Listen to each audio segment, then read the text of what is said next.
I surprised my friends with custom 100 subscriber play buttons. See, recently this channel hit 100 subscribers, and since it's a group channel, I want to surprise my friends with custom play buttons. So, I started designing. After hours, I finally came up with a design I liked.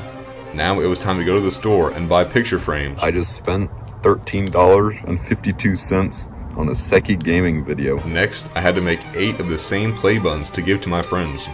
And next, it was time to surprise them with their play buttons. Oh my god, guys, we made it. Holy shit. Holy shit. Wait. Guys, we made it. Are you? Let's fucking go, bro.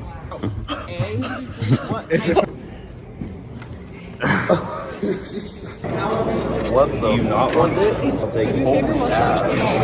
And subscribe, and